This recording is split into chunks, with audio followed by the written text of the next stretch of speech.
U.S. dilutes trade deal language. Latest news. The United States has revised its fact sheet on the India-U.S. trade deal, softening language on India's commitments and removing references to digital services taxes and tariff cuts on pulses. It also modified the joint statement to reflect non-binding intent. Softening of language. The earlier fact sheet stated that India had committed to purchasing over $500 billion worth of U.S. energy, ICT, coal, and other products. The updated version replaces this with intends, aligning it with the joint statement and clarifying the non-binding nature of the provision. Dropping digital services tax clause. The original fact sheet claimed that India would remove its digital services taxes, negotiate bilateral digital trade rules, prohibit customs duties on electronic transmissions. This section, which was not part of the joint statement, has now been removed entirely. Changes on agricultural tariffs. The earlier fact sheet mentioned tariff reductions on certain pulses, a politically sensitive issue in India.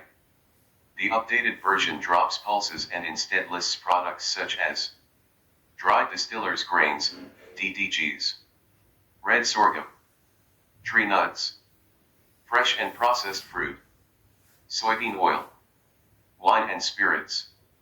The earlier language had triggered criticism from opposition parties and farmers, who viewed the claims as excessive concessions. Farmers' concerns over agricultural market access in trade deal.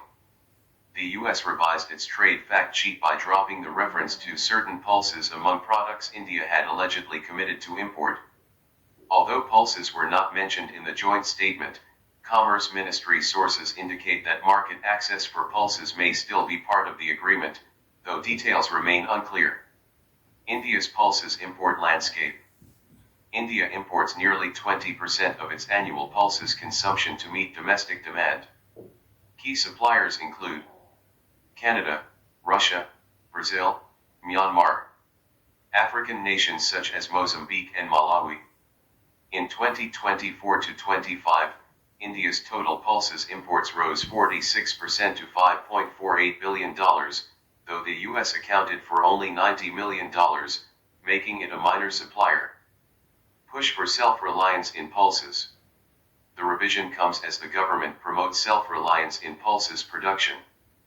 The Agriculture Minister recently termed pulses imports a matter of shame, emphasizing increased acreage, productivity, and profitability to transform India into an exporter. Market access in agriculture has historically been contentious in trade negotiations. Indian farmers argue that heavy subsidies in Western countries create unfair competition, and have demanded agriculture remain protected in bilateral and multilateral agreement. Farmers' protests and fears. Farmer groups announced a nationwide strike, alleging lack of transparency in negotiations. Concerns include possible backdoor entry of GM products via dried distillers' grains, DDGs. Fear of U.S. dominance in India's animal feed market. $500 billion purchase target, what it means for India. Trade snapshot, India, U.S. commerce.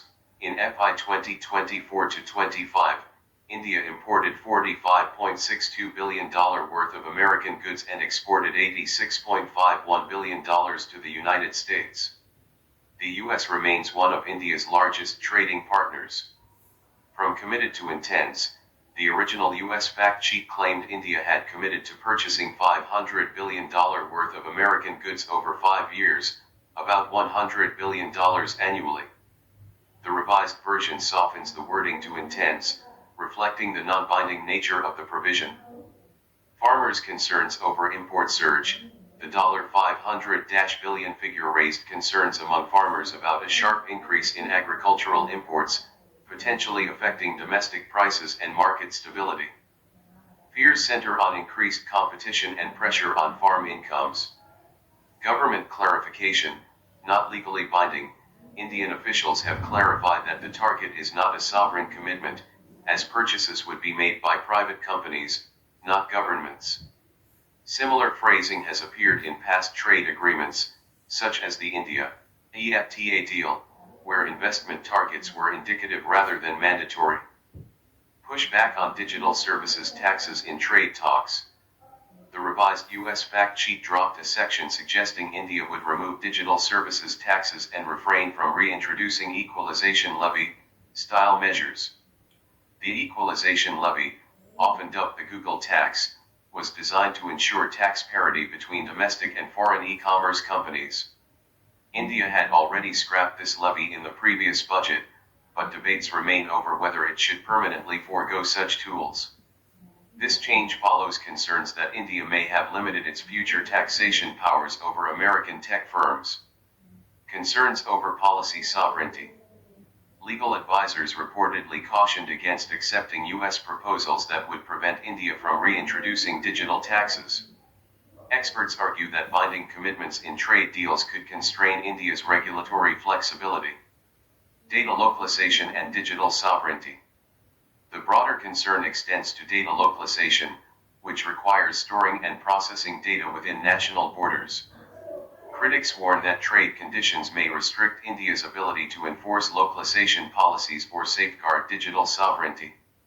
A 2018 UN Trade and Development report highlighted that data localization can promote domestic digital infrastructure investment, strengthen enforcement of national laws, protect privacy and cyber sovereignty.